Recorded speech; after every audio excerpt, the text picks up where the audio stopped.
있습니다. 네.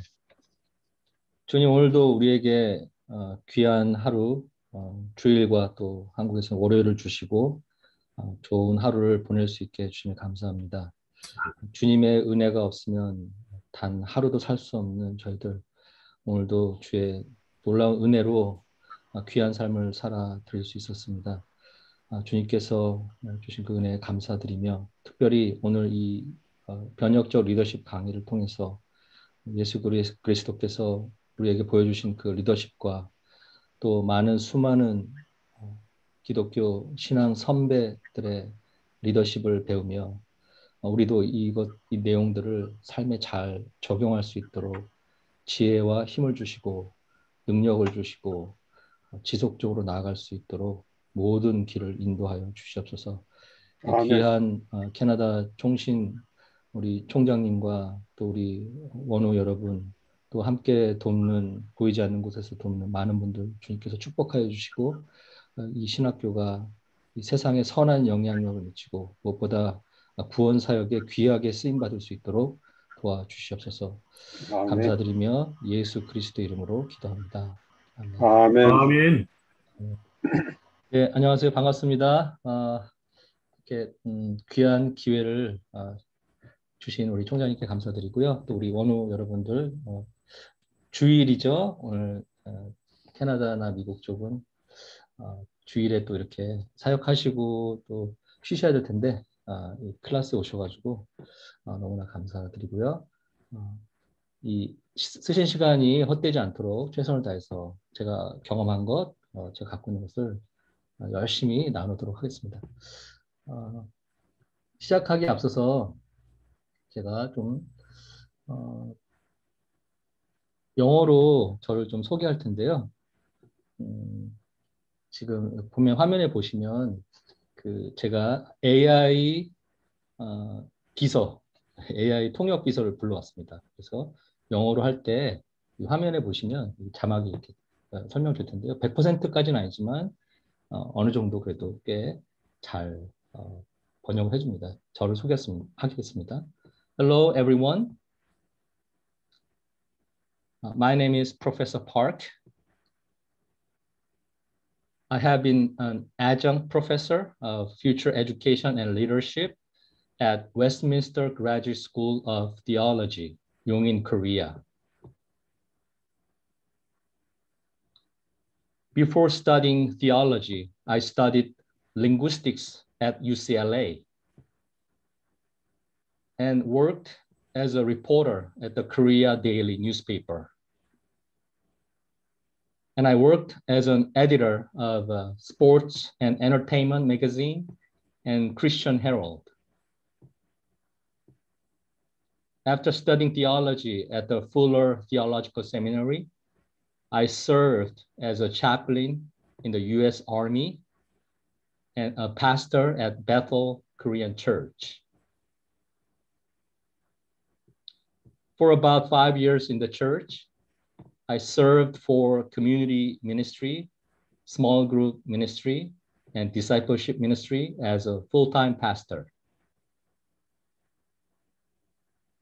Now I am the president of Goguro Media Institute, a nonprofit organization in Korea, and founded the BPSS microcollege system. The curriculum in the system has been made to meet tomorrow's reality.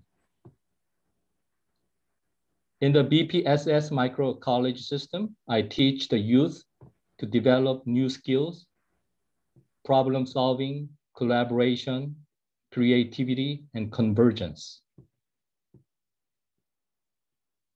The BPS microcollege system is partnered with a global team of educators and researchers to examine future education. I personally respect Tim Keller, Robert Greenleaf, the master of servant leadership, and Peter Drucker, the father of modern business administration. And Jesus Christ is my Lord and my Savior.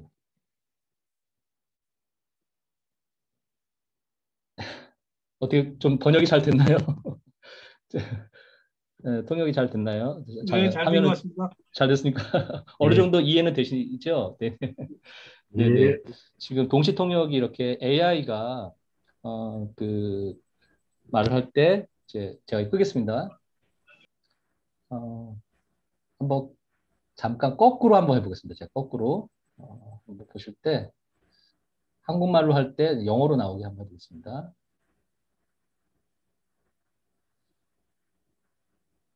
네, 그러니까 AI가 제가 말을 할 때 이 데이터를 받아서 동시에 통역을 해줍니다. 그러니까 우리가 한국말을 해도 이제 영어로 이렇게 자막이 나와서 우리의 말을 어느 정도 완벽하진 않습니다. 그런데 어느 정도는 통역을 이렇게 해주고요. 그런데 이 기술이 몇 년 전까지만 해도 이렇게 좀 비웃음거리가 되는 아주 낮은 수준의 통역이었습니다. 근데 지금은 굉장히 수준이 높아졌고요. 그리고 데이터가 더 쌓이면 이제 제가 봤을 때 3년에서 5년 사이에 거의 95% 이상 완벽하게 통역을 해낼 것입니다. 그러니까 선교사님들도 이제 언어를 열심히 배우셔야 되겠지만 이렇게 이러한 자막 서비스를 통해서 자신의 설교를 나눌 수 있고요. 또 이제 이것이 이렇게 좀 기기가 나오면 컴퓨터를 안 켜고 귀에다가 이렇게 이어피스 같은 것을 통해서 통역을 하는 것을 들을 수 있는 그러한 시대가 곧 올 것입니다. 네. 신기하죠? 네. 제가 어떤 그 논문 컨퍼런스에 가서 이것을 사용하는 것을 통해서 어떻게 비영어권 학생들을 가르쳤나라는 그 발표를 보고 저도 이것을 사용하게 되었는데요. 어, 참 이렇게 하나님께서는 이러한 테크놀로지를 통해서도 우리가 선교할 수 있게 인도하신다고 저는 개인적으로 생각합니다. 우리가 잘 사용한다면, 귀하게 잘 사용한다면 이 수많은 IT 기기가 우리의 선교 목적에 잘 사용될 것으로 생각하고 기도하고 기대하고 있습니다. 어떻게 번역이 잘 됐습니까? 네, 이제 예, 자막은 중단하도록 하겠습니다. 이렇게 해주셨네요. 감사합니다. 네, 자, 그런데 이게 한영만 되는 게 아니고요. 어, 여러 언어로 다 됩니다. 그러니까 우리가 그 뭐 예를 들어서 미얀마를 선교 가신다 하면 그쪽 언어도 되고요. 각국의 언어로 다 됩니다. 그러니까 선교지에 가셔서 이렇게 말씀을 전하시고 또 전도하시고 나누실 때 이런 기기들을 잘 사용하시면 좋을 것 같고요. 그런데 이제 지금 보니까 한국어와 영어 또는 영어와 뭐 스페인어, 스페인어와 프랑스어 이런 것들은 굉장히 그래도 비교적 통역 번역이 잘 되고 있고요. 이제 우리가 계속 사용하면 데이터가 쌓여서 AI가 더 잘 알아듣거든요. 그래서 번역도 더 잘해주고 이제 우리가 훈련을 잘 시키는 거죠, AI를. 그래서 이렇게 귀하게 그 툴들을 제가 사용하는 것을 계속 알려드리고 있습니다. 목사님들뿐만 아니라 교육자들 그래서 효과적으로 교육할 수 있고 나눌 수 있게 그런 일들을 지금 한국에서 이제 하고 있는데요. 이제 본격적으로 저를 좀 알리도록 하겠습니다. 아까 제 영어로도 다 소개했지만 그래도 또 한국말로 또 좀 나누면 좋을 것 같아서요. 저는 이제 UCLA라는 학교를 나왔고요. 언어학을 공부했습니다. 그리고 풀러에서 석사를 했었고요. 그리고 마키라는 그 기독교 계열 학교입니다. 이 학교가 이제 한국어 프로그램도 10월부터 시작하는데요. 여기를 졸업했고, 이제 변혁적 리더십이라는 전공으로 박사학위를 받았습니다. 그리고 나서 이제 그 전에 미국 육군의 군목으로도 재직을 한 5년 정도 4년 정도 했었고요. 그리고 지금 현재는 외신대 미래교육 리더십 전공 담당으로 있고 또 외신대에서 이런 활동들을 해왔습니다. 그리고 미국의 현재 그 캘리포니아의 그 교육 그 전문 비영리 단체인 Good News Spreaders, 그러니까 좋은 소식을 전하는 자들이죠. Good News Spreaders의 대표로 있고요. 또 현재 한국에서는 거꾸로 미디어 연구소 소장으로 재직 중에 있습니다. 사진은 이제 제가 군목으로 있을 때 저를 찾을 수 있으세요? 제가 어디 있을까요? 네, 군목 훈련 받을 때 사진인데요. 예. 여기 저죠? 빡빡이 때 어, 조금 늦은 나이에 이제 부목이 돼서 섬겼는데 여기 보시면 정말 다양하지 않습니까? 저는 그래서 보여드리는 건데요. 이 인종을 보세요. 인종과 예, 그리고 다 그 주로 개신교 군목들이 많지만 또 다른 종교 분들도 계세요. 그래서 아 이들은 어떻게 생각하고 이들은 예수님에 대해서 어떻게 생각하는가 그런 거 궁금했는데 그런 걸 대화할 시간이 되게 많았어요. 그래서 아 다른 종교의 분들은 예수님은 이렇게 생각하시는구나. 아, 또 이렇게 받아들이는구나. 또 그런 것들을 알 수 있는 너무 좋은 기회였습니다. 음, 어, 뭐 각국에서 또 왔어요. 놀랍게 뭐 아프리카에서도 오시고 뭐 유럽에도 오시고 뭐 음, 또 한국에서 온 사람도 있고요. 그렇죠? 예. 이렇게 다양한 경험을 통해서 또 제 생각이 확장되고 또 선교와 전도가 어떻게 이루어져야 되는지에 대한 그 고민을 많이 하게 되는 시간이었습니다. 4차 산업혁명 시대라는 것이 이제 왔잖아요. 계속 한국에서는 뭐 굉장히 더 많이 얘기하는데 미국에서는 4차 산업혁명 시대를 얘기 안 하다가 최근에 얘기를 많이 하더라고요. 그래서 이게 굉장히 이슈가 되고 있다는 것을 알게 되었고요. 전 세계적인 이슈입니다. 4차 산업혁명 시대는. 그래서 저는 이제 오랫동안 2015년부터 준비했다고 여기 써 있는데 사실은 이제 2000년대부터 2000년대 초반부터 이것을 준비를 해왔다고 할 수 있는데요. 어, 저를 좀 이렇게 소개한다면 이제 2015년부터 이 온라인 프로그램을 기독교 버전, 그리고 비기독교 버전 해서 100개 정도 프로그램을 제가 만들었습니다. 온라인에. 그래서 그때 이거를 만들었을 때 이런 걸 왜 해요? 이제 그런 말을 많이 들었거든요. 근데 지금은 어떻게 됐을까요? 예. 이 프로그램 하러 다 들어오세요. 예, 왜냐하면 지금 코로나 상태였기 때문에 교회에서는 준비가 안 돼 있었잖아요. 교회가 이런 트레이닝 하는 준비가 안 돼 있었기 때문에 굉장히 많이 들어오시는 거예요. 근데 이제 그 목사님들이 걱정이 되시는 거죠. 또 이 프로그램에 너무 집중해서 교회에 또 소홀할까 봐. 근데 저희는 늘 그렇게 얘기합니다. 배워서 교회에서 쓰시라고. 교회에서 적용하시고, 교회에서 섬기시고, 교회를 위해서 더 많은 시간을 쓰시라고 얘기하기 때문에 저희 프로그램에 나온 분들은 다 교회의 핵심적인 역할을 하고 계시더라고요. 오히려 저희는 이 섬김을 받기 어려운 상황이죠. 항상 그렇게 얘기하니까요. 하지만 저희의 목적은 교회가 잘 되기를 원하는 그러니까 유형교회 또 무형교회가 잘 되길 원하는 그런 마음이 있기 때문에 이런 프로그램을 만들어서 진행을 했는데요. 조금 자세하게 설명을 드리겠습니다. 이유는 우리 변혁적 리더십에 좀 이따 제가 같이 공동 과제를 할 거거든요. 그래서 그 공동 과제와 연관이 있어서 설명을 드리는 겁니다. 그래서 혹시 조금 지루하게 느끼실 수도 있는데요. 각 프로그램을 좀 제가 설명을 좀 드리도록 하겠습니다. 현재 총 100개 정도 만들었다고 말씀드렸는데요. 뭐 멘토링 프로그램 1번부터 쭉 보면 쭉 거꾸로 교실 여러 가지가 있는데요. 기독교 쪽으로는 이제 20, 그전에도 기독교 프로그램이 많이 있죠. 뭐 요한계시록부터 로마서, 신학은 주로 개혁주의 신학의 내용들을 다 다루고 있습니다. 신학을 다룰 때는요. 어, 보시면 이제 2016년, 2015년부터 이 프로그램을 만든 겁니다. 예, 로마서 이제 책을 만들고 책에 대한 그 내용을 서로 공유하고 나눌 수 있는 이제 질문도 올리고요. 그래서 그 플랫폼을 하나 만들어서 일라, 굿뉴스 스프레드에서 이것을 공유하고 있는데요. 보시면 이제 탈피. 쭉뭐 조직 신학도 이제 38번에 보시면 존 프레임 아시겠죠 다? 예. 예, 그 조직 신학 책을 정말 꼼꼼하게 읽으면서 나갈 수 있게 만들었습니다. 그러니까 해보시지 않으면 어떻게 하는지 잘 감이 안 잡히실 텐데요. 해보신 분들은 조직 신학이 되게 재밌네. 그렇게 생각이 들게 만들었거든요. 그래서 그런 것들도 있고 뭐 교리 교육도 이제 했는데요. 교리 교육을 우리가 만나서 하면 제일 좋지만 저는 그 당시에 다 너무 바쁘다는 생각이 들어서 온라인으로 어떻게 할까라는 걸 생각하고 우리 웨스트민스터 대요리 문답부터 시작해서요. 하이델베르크, 뭐 도르트 신조 이걸 다 온라인으로 할 수 있게 했는데 성도님들이 뭐라고 그러셨을까요? 이것을 해보신 분들이. 첫 번째 질문은 이거였습니다. 왜 이거를 교회에서 그동안 안 가르쳐 줬나요? 그 얘기가 먼저 나오더라고요.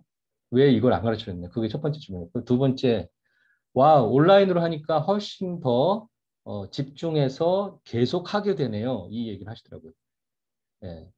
왜냐하면 이제 하나 예를 들어서 말씀드린다면 웨스트민스터 대유리 문답 예, 그, 그 질문에 예를 들어서 첫 번째 질문을 드리고 두 번째 그 질문에 대한 답이 있잖아요. 모든 요리 문답은 그리고 거기서 간단하게 해설을 합니다. 그리고 질문을 또 합니다. 그리고 질문에 대한 답을 카톡이나 이 플랫폼에 올리게 하거든요. 같이 공유하고 그것을 어, 댓글을 달아주고 하는 그런 식으로 하니까 196문을 아주 긴 기간 동안 하게 되는데 다 끝내시더라고요.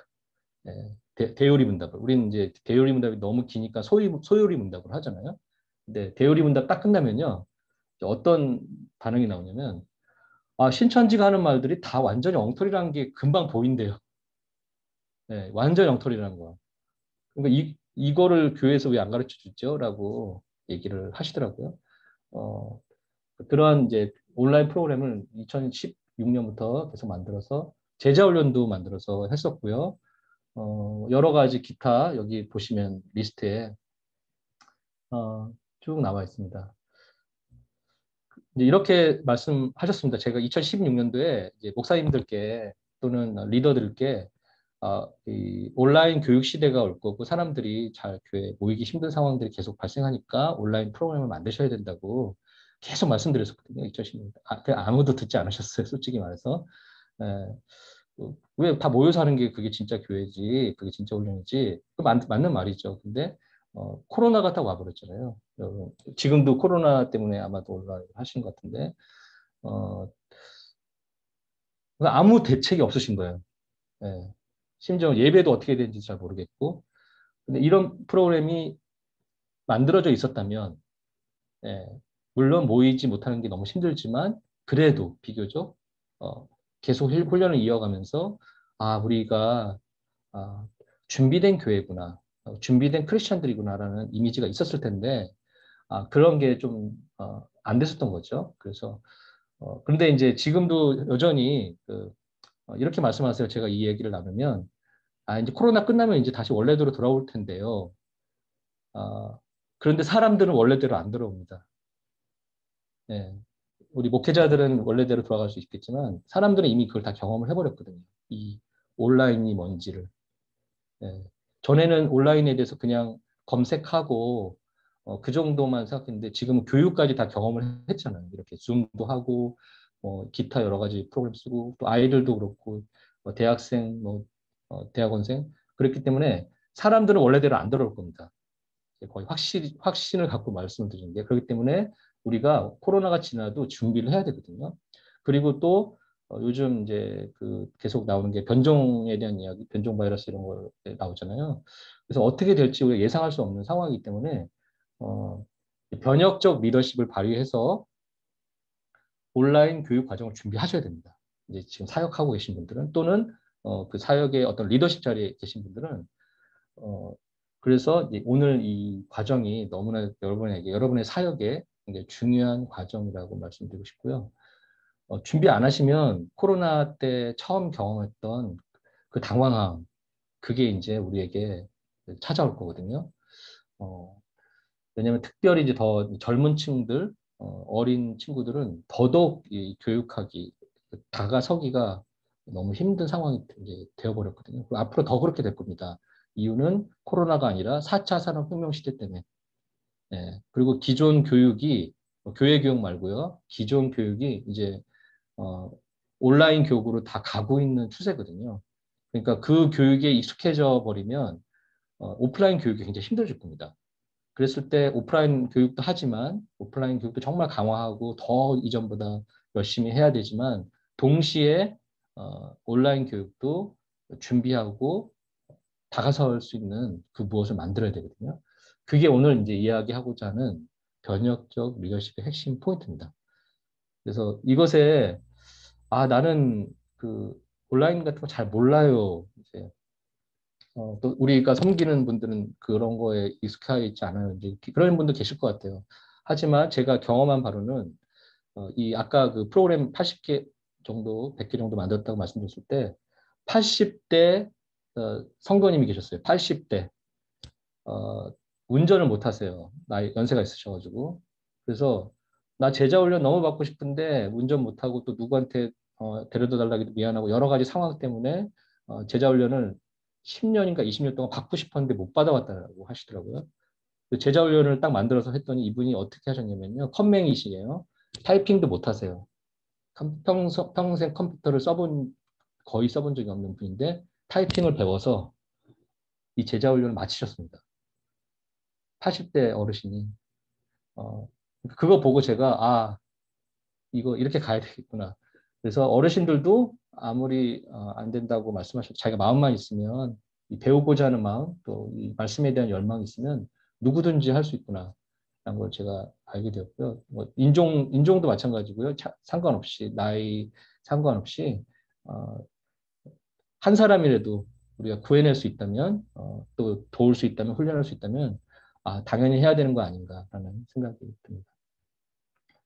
자, 저는 이제 그 한국에 와서, 한국에 저는 이제 선교사로 왔습니다.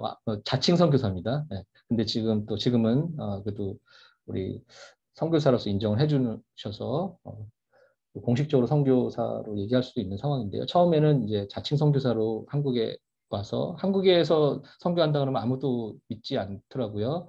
그런데 한국의 청소년들의 복음화율이 5%입니다. 5%. 네. 그거 아세요? 한국 청소년들의 복음화율이 미국이나 캐나다는 어떤지 잘 모르겠는데요.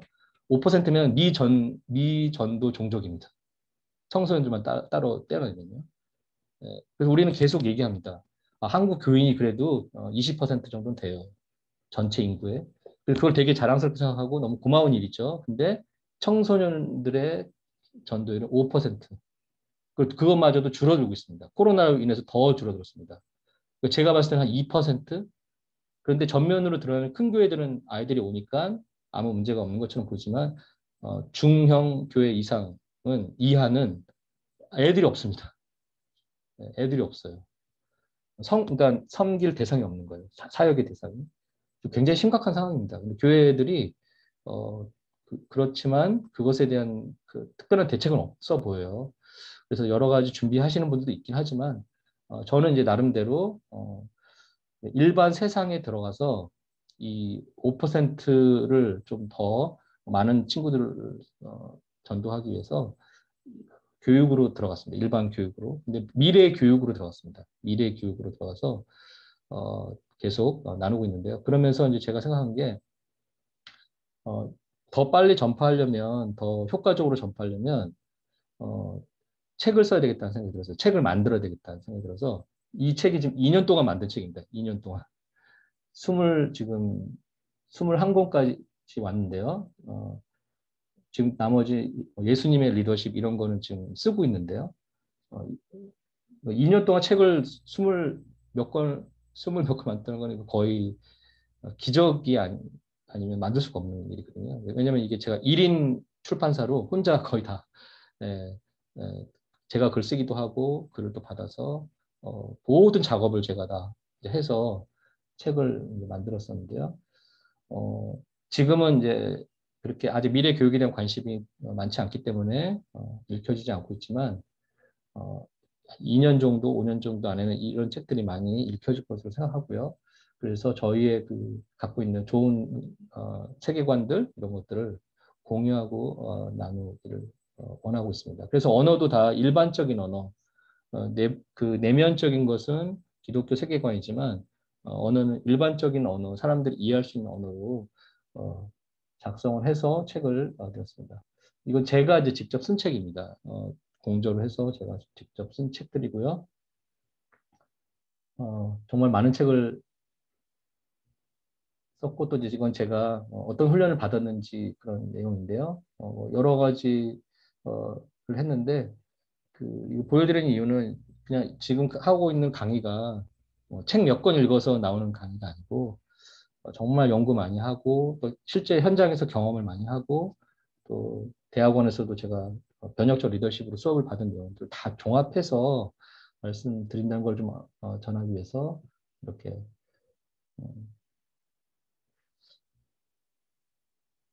소개를 했습니다. 예. 자, 어, 잠시만 기다려 주시고요. 지금 현재 하고 있는 일들에 이제 그 종합판이라고 할 수 있는데요. 그러니까 이 증강학교라는 것을 만들어서 지금 하고 있는데요. 온라인에서 주로 하고 있는데, 이게 이제 저의 변혁적 리더십에서 나온 결과물입니다. 그래서 이제 보여드린 겁니다. 저의 변혁적 리더십에서 나온 결과물인데요.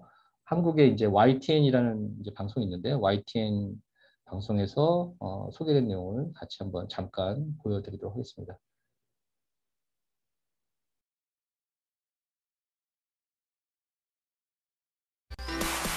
기술의 발전으로 변하는 개인의 삶과 사회, 또한 더디기만 했던 대한민국 교육 시장도 엄청난 변화를 보인다고 하는데 그 순간을 지금부터 확인해보자. 네, 온라인 세상은 더는 가상 세계가 아니거든요. 이 현실 세계가 더 증강된 세계, 그 증강 세계관을 갖고 운영하는 학교가 증강학교입니다. 증강학교? 제가 제대로 들은 게 맞나요? 많은 분들이 고민하실 것 같아요. AI 시대에 어떤 교육을 해야 할까라는 것들일 것 같은데요. 저희도 그런 교육들을, 그런 고민들을 진행을 한 결과 AI 시대에 맞는 교육들을 이 증강학교에 담게 되었습니다. 미래 교육의 판도를 뒤집어 놓겠다. 신개념 교육 플랫폼 개발 업체 김희경 대표.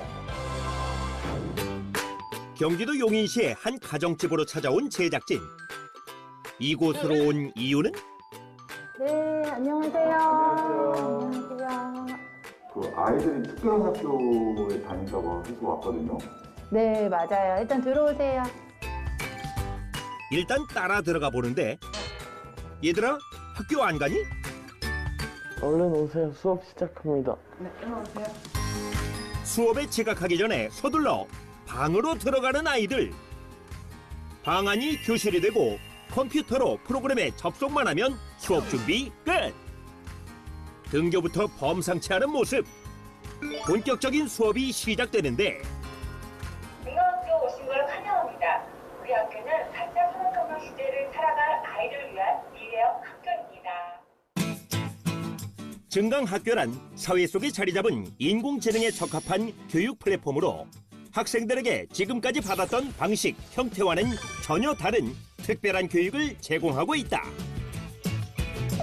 신나게 몸을 흔들기 시작하는 선생님.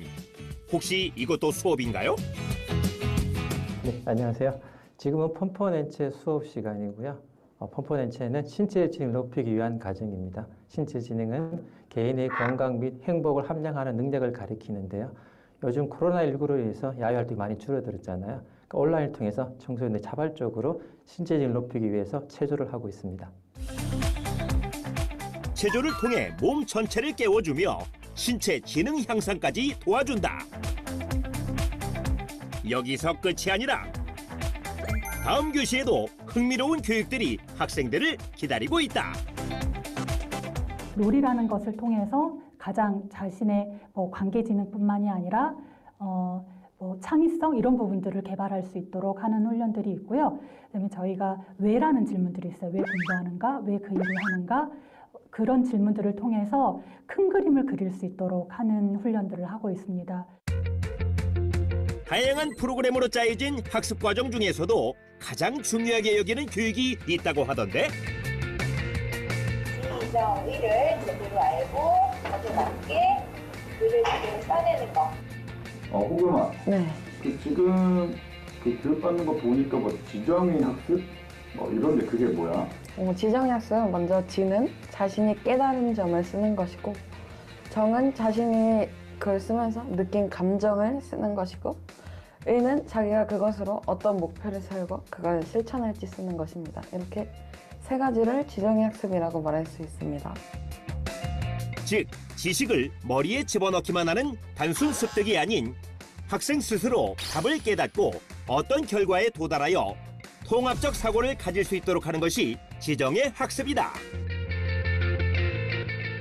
어렸을 때부터 세계관 훈련을 받으면 굉장한 성장을 이룰 수 있다고 이야기하고 있는데요. 저희는 이 미래 저널과 지정의 학습을 통해서 세계관 훈련을 하고요. 그리고 곧바로 9번째 지능, 그리고 큰 그림 그리기, 또 서번트 리더십 훈련을 하게 됩니다. 학생들이 커뮤니티를 통해 의견을 주고받으며 인간적 교류의 장을 펼칠 수 있도록 도와준다. 증강학교에 대한 학부모들의 반응도 긍정적이라고 하는데 새 자녀를 기대와 함께 또 이렇게 증강학교를 시작하게 되었고 지금도 진행하는 과정이지만 짧은 기간 안에 아이들의 변화하는 과정들을 지켜보면서 감사하며 더욱더 기대하는 마음이 커지고 있습니다. 이 증강학교는 아까 희원이 어머니 말씀하셨던 것처럼 시대를 준비하는 교육이라는 그런 확신이 들어서 아이와 함께 이곳에서 부모도 함께 배우면서 성장하는 그 모습이 좋아서 이 학교를 선택하게 되었습니다. 주입식 교육이 관념화됐던 상황 속 새로운 형태의 교육 플랫폼을 제안한 이들의 최종 목표를 들어보자. 저희는 불확실한 사회에서 아이들이 미래를 준비해서 거대한 파도를 넉넉히 이겨나갈 수 있는 서퍼를 양성하는, 그리고 그 서퍼들이 주변에 선한 영향력을 끼칠 수 있는 인재를 키우는 것들이 저희 학교의 목표입니다. 인공지능 시대에 적합한 온라인 교육 플랫폼인 증강학교의 등장. 미래 교육의 새로운 획을 그을 수 있도록 도전을 거듭하는 극찬 기업을 응원합니다.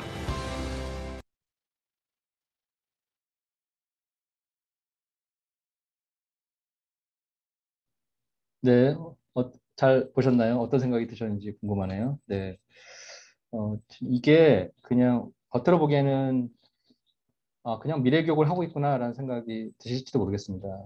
방송으로만 보면. 근데 저희 안에 이제 이것을 끌고 가는 것은 이제 기독교 세계관입니다. 개혁주의 기독교 세계관인데, 방금도 이제 그 우리 청소년 친구가 지정의를 얘기했잖아요. 지는 무엇을 깨닫게 된 것, 정은 느끼게 된 것, 그 의는 실천하는 것. 우리 교회에서 주로 지정의를 많이 얘기하죠.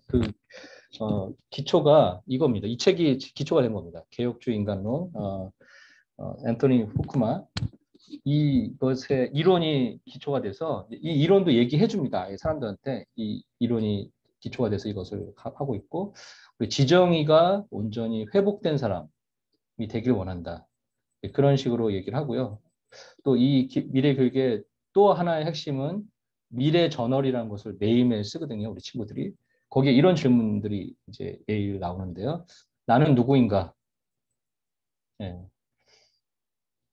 나는 왜 사는가? 나는 왜 공부하는가? 나는 왜 이 일을 하는가? 그런 거 거의 생각하지 않고 살거든요. 그런데 그것을 생각하게 해서 결국은 내가 누구인가 했을 때 우리는 뭐라고 말할 수 있을까요? 나는 누구인가 했을 때. 여러분 어떻게 답을 할 수 있을까요?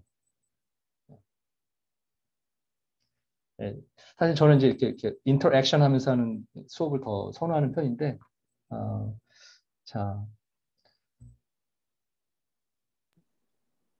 잠시만요.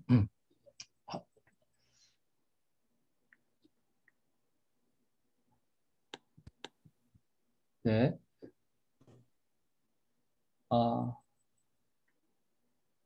이 내용을 좀 저희가 하고 있는 변혁적 리더십이기 때문에 보여드린 겁니다.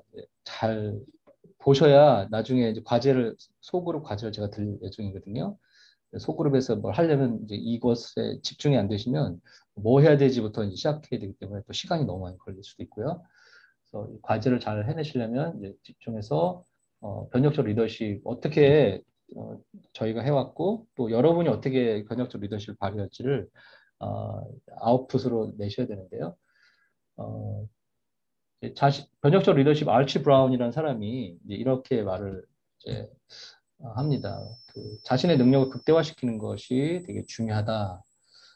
그래서 이제 저 같은 경우에는 이제 어떻게 변혁적 리더십을 발휘할까 했을 때 내가 갖고 있는 아까 제가 저에 대해서 쭉 설명을 해드렸잖아요. 그러니까 내가 무엇을 갖고 있는지, 내가 무엇을 잘할 수 있는지, 나의 그동안의 경험은 무엇인지를 정리하고 그것을 잘 사용하고 발휘하는 게 되게 중요합니다. 변혁적 리더십 이게 되게 핵심입니다. 너무 많은 사람들이 저를 포함해서요. 내가 너무 많은 것을 갖고 있는데도 하나님이 많은 것을 주신 거죠. 달란트를 너무 많이 주셨는데 그게 무엇인지도 모른 채 사는 사람도 많고요. 알아도 그냥 사용하지 않는 분들도 많고요. 근데 그것이 무엇인지 알아서 그것을 최대한 살리는 것, 살려내는 것. 그것이 변혁적 리더십의 되게 중요한 출발입니다.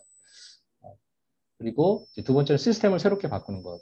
지금 새로운 시대가 몰려오는데 그것에 대해서 우리가 기독교 세계관을 가지고 변질되지 않는 가운데 잘 적응하면서 새로운 것에 대한 선한 것을 나눌 수 있어야 되는데 그것이 이제 되게 필요하다. 교회도 마찬가지고요. 지금 4차 산업혁명 시대는 교회도 피할 수가 없습니다. 코로나19를 교회가 피할 수 없었던 것처럼요. 이 4차 산업혁명 시대는 교회가 절대 피해갈 수 없는 엄청난 파도가 이제 쓰나미처럼 몰려오는 그런 시대거든요. 그리고 세 번째, 한 사람에게만 강력한 파워를 주지 않는 것을 변혁적 리더십이라고 합니다. 그러니까 그동안은 카리스마 리더십, 리더십 관점으로 볼 때 한 사람이 파워를 갖고 그 사람이 모든 것을 결정하고 하는 그런 시스템이 효과적이었다면요. 지금까지는. 새로운 시대는 그렇지 않거든요.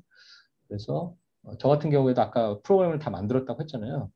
다 권한을 다 넘겨드렸습니다. 그 굿뉴스 스프레더스에게 제 권한을 주장하지 않고 다 권한을 이양해드리고 다 훈련해드리고 그래서 자체적으로 운영할 수 있게 그렇게 변혁적 리더십을 배워서 그것을 적용해본 케이스죠.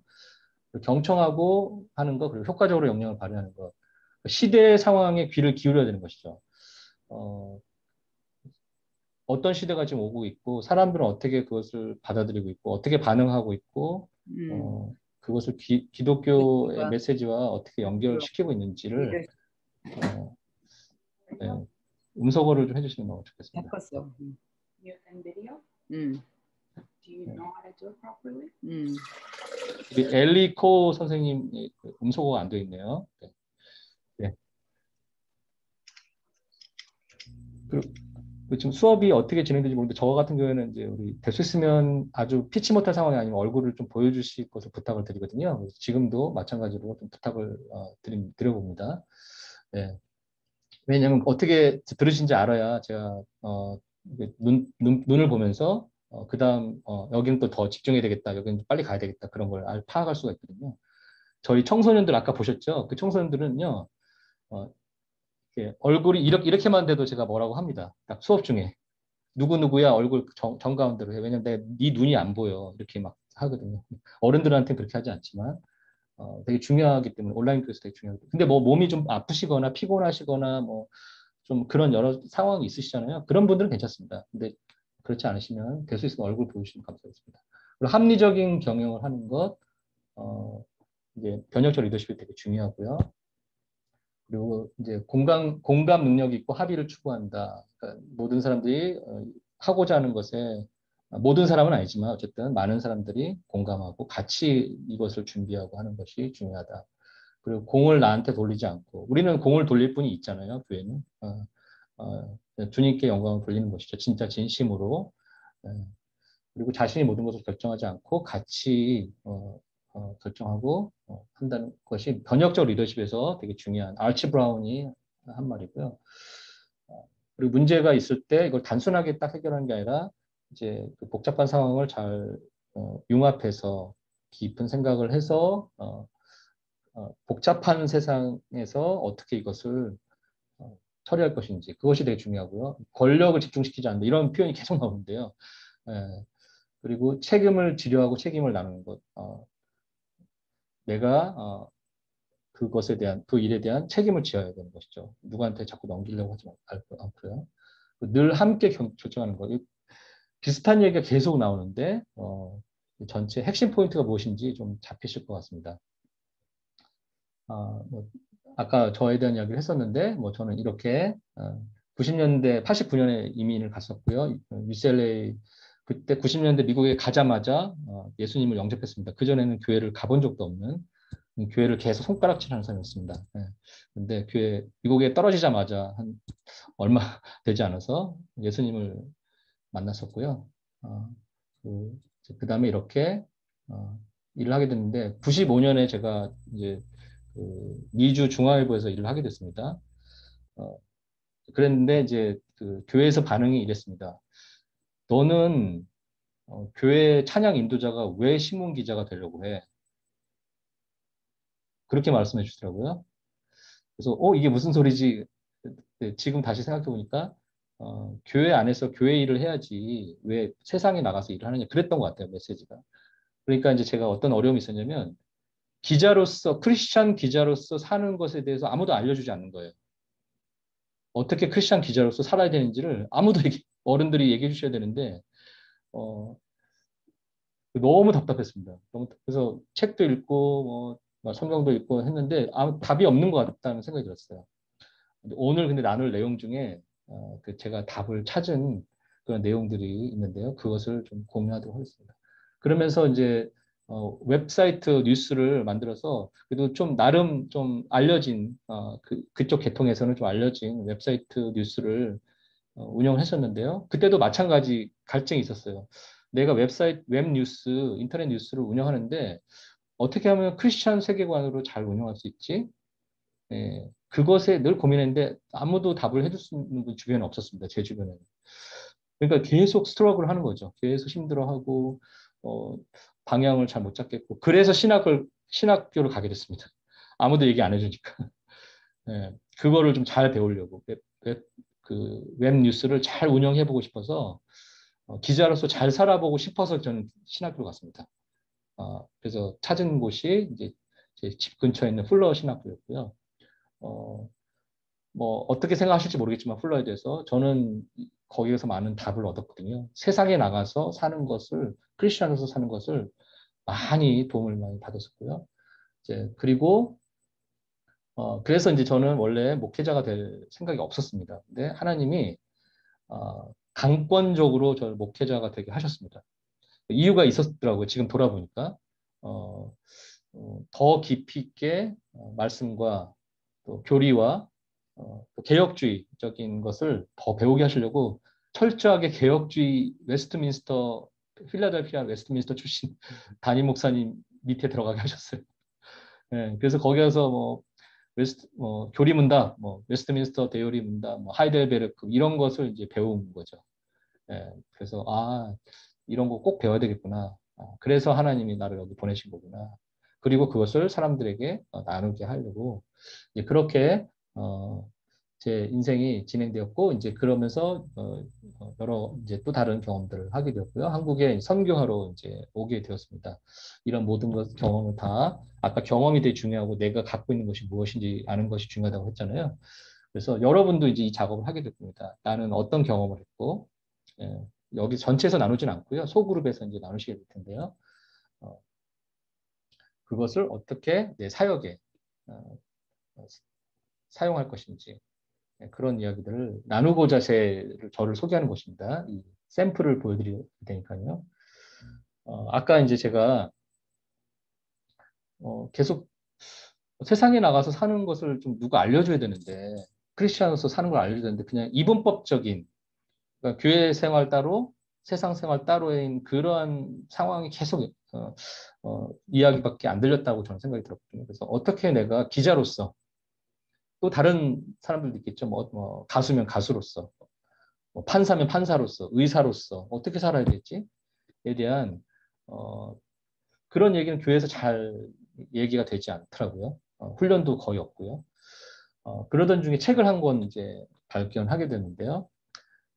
마이클 홀튼은 그 웨스트민스터 신학대학원, 미국에 있는 웨스트민스터 신학대학원의 조직신학 교수입니다. 아주 유명한 분이죠. 마이클 홀튼. 이분의 책을 읽고 제가 눈이 확 열렸어요. 와우, 이거구나. 이거 왜 아무도 얘기 안 해줬지, 나한테? 이걸 내가 진작 알았으면 기자 생활할 때 진짜 잘했을, 그때보단 잘했을 텐데. 그때보단 덜 헤매지 않고, 덜 헤매고, 조금 더 크리스찬 기자로서 더 잘했을 텐데. 라는 생각이 들더라고요. 이 책입니다. 이 책. 다 아마 읽어보셨을 것 같은데요. 개혁주의 기독교 세계관, 마이클 홀튼. 이거 보고 제가 눈이 확 열렸어요. 여기 다 내가 궁금했던 질문이 다 있었구나.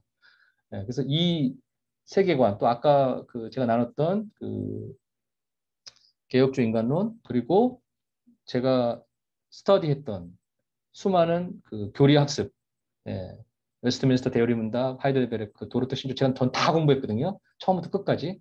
그러니까 그것에 대해서 공부한 게 아니라 거기서 나온 내용을 다 제가 문답 해가지고 다 공부를 해서 그 프로그램을 만들 정도로, 그 정도로 공부를 했는데요.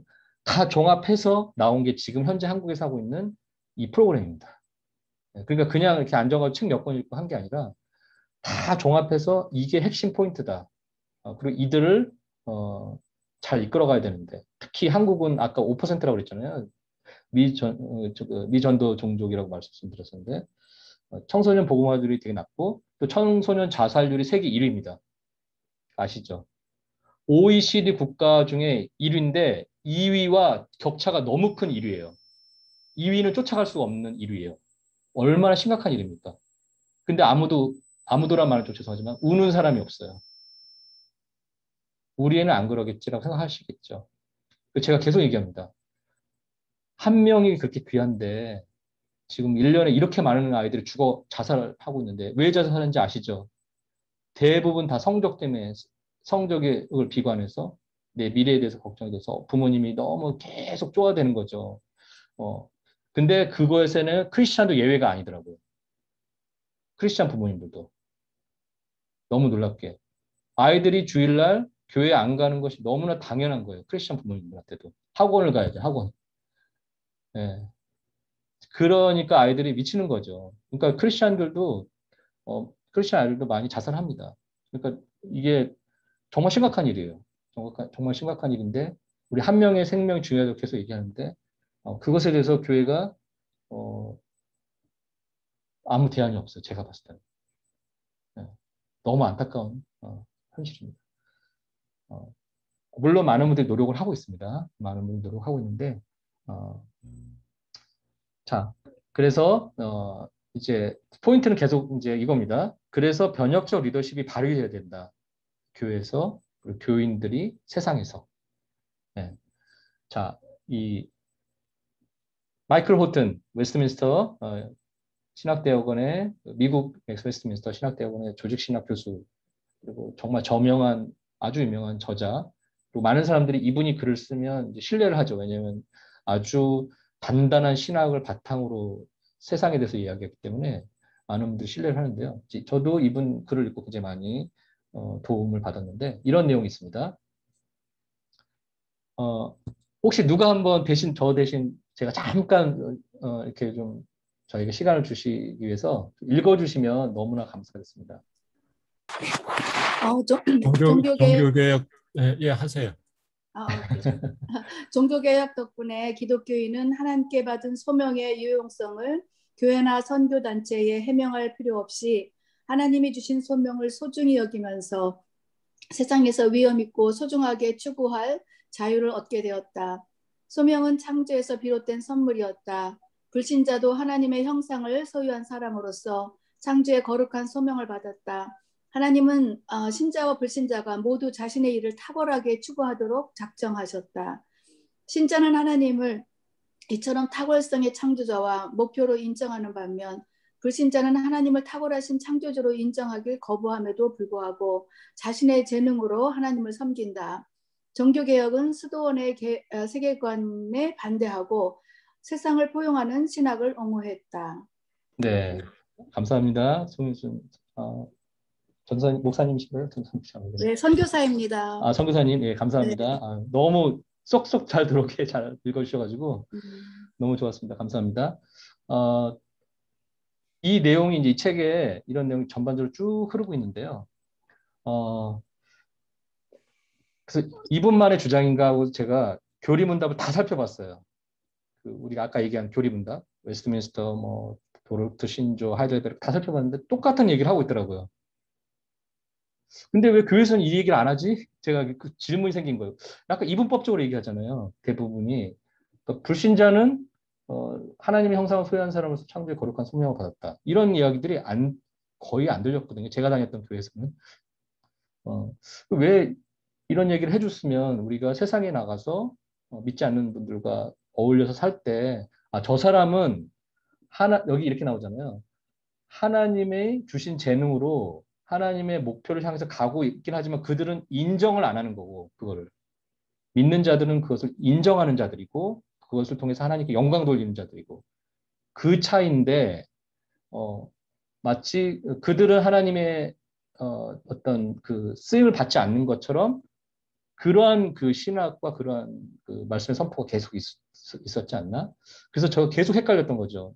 기자로서 일할 때, 기자로서 일하면 아주 세큘러한, 그렇죠? 아주 세속적입니다. 기자 세계에서는. 그러면 가장 세속적인 세상에서 우리가 어떻게 살아야 되지에 대한 이러한 제시를 해줬으면 제가 이런 마음으로 그들과 더불어서 어울려 살면서 오히려 복음을 더 전했을 텐데 라는 생각이 들더라고요. 그래서 너무 안타까웠지만 그래도 우리 후배들에게는 이런 내용들을 같이 공유하고 싶다고 해서 이제 신학교, 저희 학교에서도 이걸 가르치고 있고요. 제가 이런 내용들을. 또 아까 말씀드린 그런 프로그램에서, 온라인 프로그램에서 이런 내용들을 같이 공유하고 어떻게 우리가 부르심을 받는 자로서 어떻게 살아야 되는지에 대한 나눔을 계속 하고 있습니다. 그 다음에 이제 잠시만요.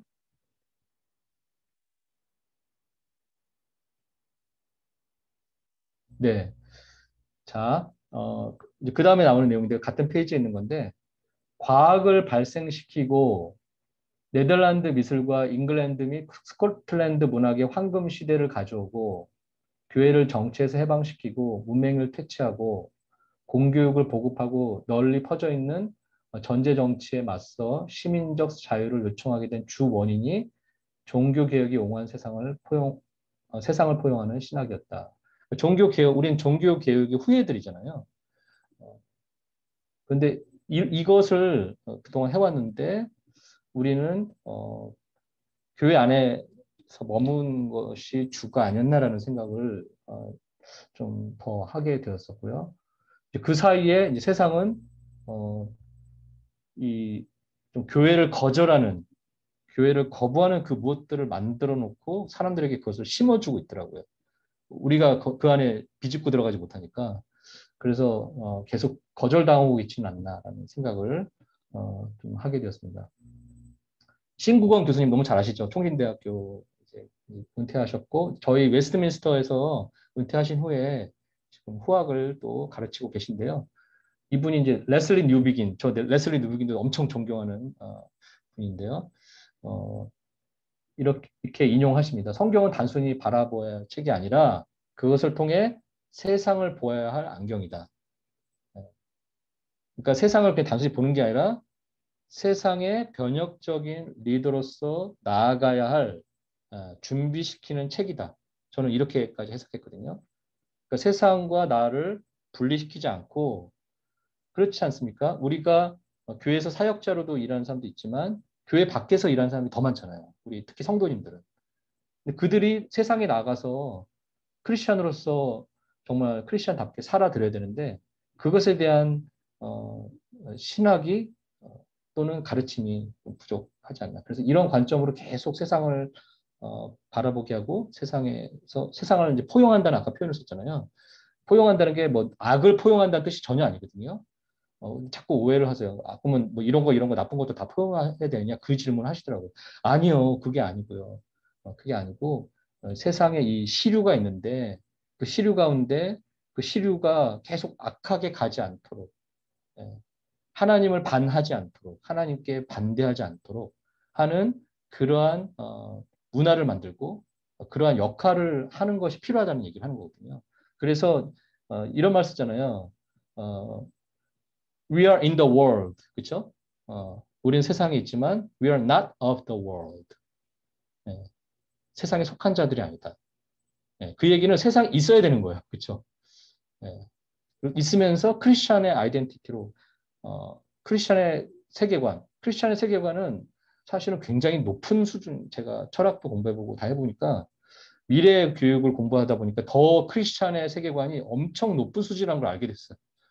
이거는 기존의 철학과는 상대도 안 되는 엄청난 세계관이더라고요. 그 기독교 세계관이. 근데 이것을 세상에 내놓지 못하고 있다는 게 너무 안타까웠습니다. 정말 높은 수준의 세계관을 그냥 사람들은 모르잖아요. 이 기독교 세계관을. 그냥 겉으로 보이는 어떤 안 좋은 몇 가지 현상만 보고 그걸 판단해버리거든요. 기독교를. 근데 이렇게 깊었어요? 얘기가 분명히 나올 거예요. 와, 이건 진짜 엄청난 거네요. 철학도 못 쫓아가는 거네요. 라는 얘기가 나와야 되는데 우리의 역할이 그래서 그런 것이 아닌가. 변혁적 리더십으로서 그런 역할을 해야 된다는 생각이 들고요. 자, 이제 기독교 세계관을 이제 계속 얘기하고 있는 이유는 변혁적 리더십에 밀접한 연관이 있어서 이야기를 하고 있는데요. 기독교 세계관 또는 세계관 질문을 할 때 아까 우리 청소년이 그 얘기 했잖아요.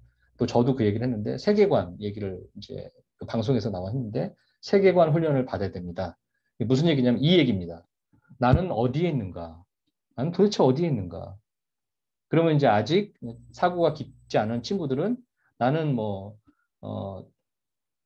캐나다 오타와에 살고 있어요. 뭐 이렇게 얘기하죠. 근데 그게 아니라 그 질문이 아닌 거죠. 여러분 너무 잘 아시다시피. 나는 도대체 어떤 세상, 어떤 세계에 살고 있는가? 우리의 답은 너무 명확하죠? 네. 하나님이 만든 세계에 살고 있어요. 그렇죠? 네. 하나님이 만든 우주에 살고 있는 거예요. 우리의 답은. 그리고 온라인 세계도 하나님이 허락한 세계인 거죠. 교회 밖의 세계도 다 하나님이 만든 세계잖아요. 그렇죠? 그 세계에 우리가 살고 있다. 그리고 두 번째, 나는 누구인가 도대체. 그러면 이제 얘기하죠. 우리 어린 친구들은 저는 뭐 무슨 학교 몇 학년 누구입니다. 저는 뭐 김치찌개를 좋아하는 사람입니다. 뭐 이렇게 얘기하는데 이제 사실 그 질문이 아니죠. 본질적인 질문이죠. 그럼 우리의 답은 나는 하나님이 지으신 존재입니다. 그런데 너무 놀랍게 비기독교인도 이 말을 할 수 있어야 되는 것이죠. 나는 신이 만든 존재이다. 근데 그걸 이제 사람들 거부하는 거죠. 지금 나는 신이 만든 존재라는 걸 거부하고 있는 거죠. 사람들이 그냥 우연히 태어난 뭐 이런 식의. 자, 그럼 무엇이 문제인가? 도대체 세상의 문제는 왜 발생하는가? 왜 발생할까요? 우리는 답을 알죠.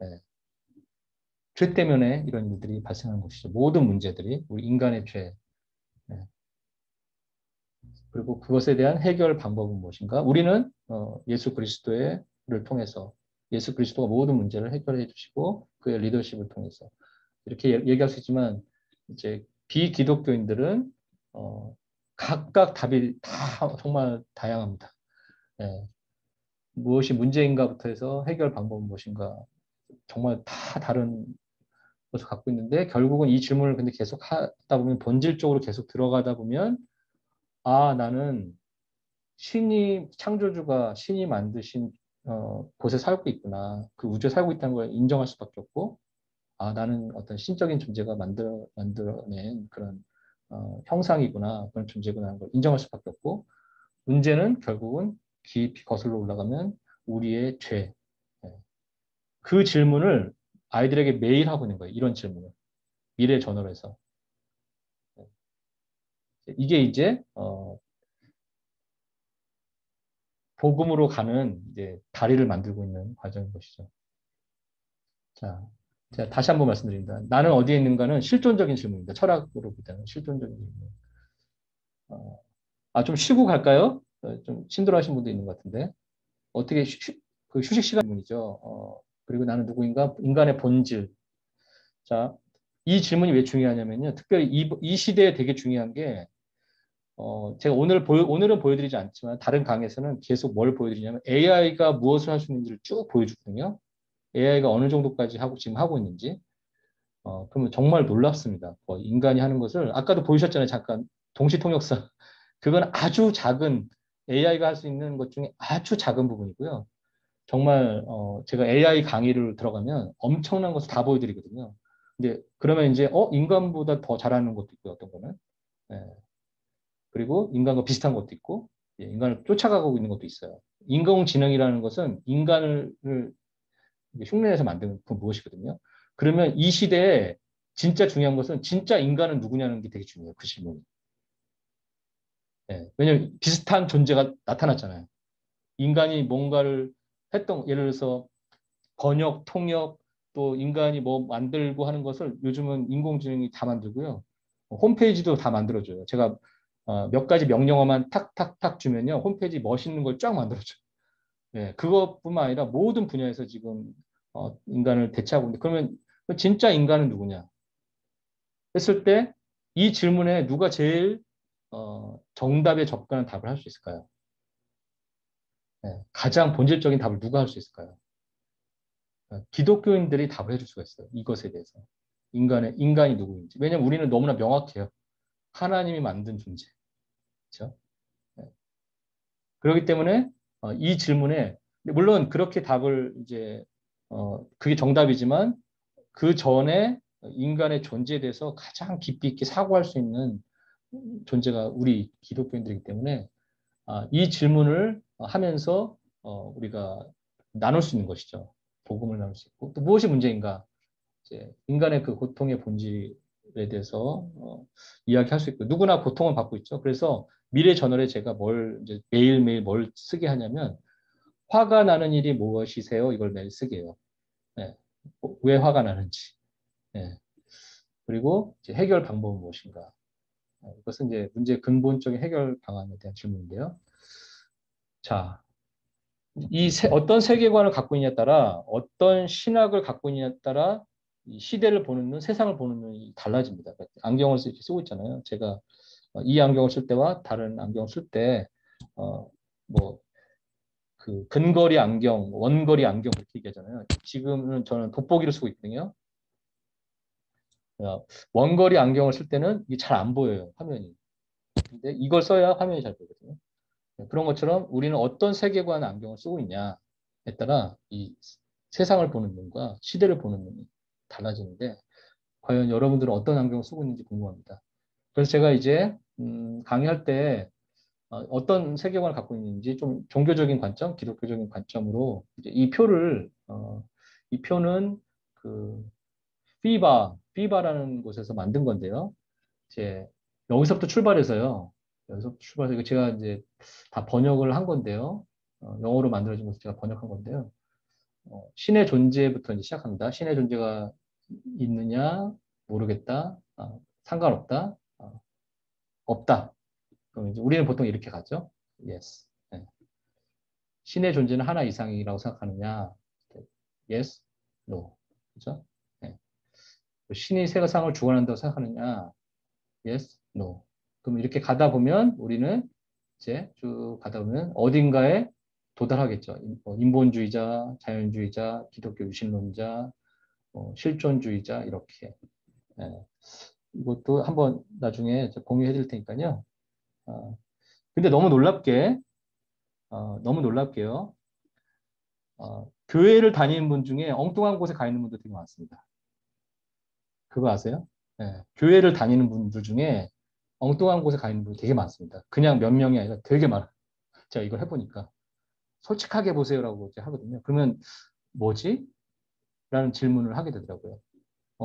그 인본주의자로 가 계신 분도 많고요. 자연주의자 계신 분도 많고요. 뭐 범죄 실론자, 유실론자 되게 많습니다. 나중에 이 표를 제가 공유할 테니까요. 한번 해보시기 바랍니다. 여러분도 한번 해보시기 바랍니다. 네. 자, 어떠한 세계관을 갖고 있느냐에 따라 세상을 보는 관점이 달라진다. 그 이야기를 하고 있는데요. 아까 이제 증강학교라는 이야기를 했습니다. 이 이야기를 하는 이유는 다시 한번 말씀드리지만 번역적 리더십의 결과물이기 때문에 말씀드린다고 다시 한번 말씀드리고요. 자, 증강세계 이제 이런 말을 쓰는데요. 증강세계, 증강현실이라는 말 쓰는데 그건 조금 다릅니다. 증강현실은 아니고 증강세계라는 말을 쓰는데요. 이것은 총신대 출신인 박원희 목사님이라는 분이 한양공대 출신이에요. 이분이. 한양공대 출신인 박원희 목사님, 그 총신대 출신인데 이분이 이제 이 이야기를 먼저 꺼내셨어요. 책을 쓰시고 제가 쓰는 책에 기고를 해주셨는데 저는 이 말이 맞다고 판단이 들었습니다. 그러니까 증강세계는 가상세계, 우리가 얘기하는 가상세계, 지금 이게 이제 우리가 얘기하는 가상세계거든요. 줌에서 이렇게 하는 가상세계와 현실 세계가 분리된 것이 아니라 뭐라고 써 있죠? 유기적으로 연결된 확장 세계다. 지금 이 줌 세계는 가상 세계가 아니에요. 가짜 세계가 아니에요. 가상이란 말은 진짜가 아니란 뜻이잖아요. 그러니까 우리는 증강 세계에서 수업을 듣고 있는 거지 가상 세계에서 수업을 듣는 게 아니에요. 네. 현실과 증강된 세계에서 그래서 augmented world라는 개념을 쓰고 그래서 증강 학교가 나온 거거든요. 그러니까 온라인, 오프라인 이렇게 구분하는 게 아니라 지금 현재 우리는 오프라인이 증강된 곳에서 강의를 듣고 있고 오프라인에서 증강된 세계에서 쇼핑을 하고 있고 오프라인에서 증강된 세계에서 교제를 하고 있다. 이 개념이 있느냐 없느냐에 따라 확 달라집니다. 모든 그 온라인 사역이나 어떤 교회 사역이나 교육이나 이런 것들이 확 달라지게 되어 있습니다. 자, 증강 세계라는 이제 영상을 한편 같이 볼 텐데요. 세상이 이제 이렇게 바뀌어가고 있다. 여러분의 조국인 대한민국이 이렇게 바뀌어가고 있다. 그럼 이 안에서 이러한 생활을 하는 사람들 사이에서 우리는 어떤 사역을 펼쳐야 될 것인가를 고민해 보시면 좋을 것 같아서 이 영상을 같이 정부에서 만든 영상인데요. 같이 한번 보도록 하겠습니다.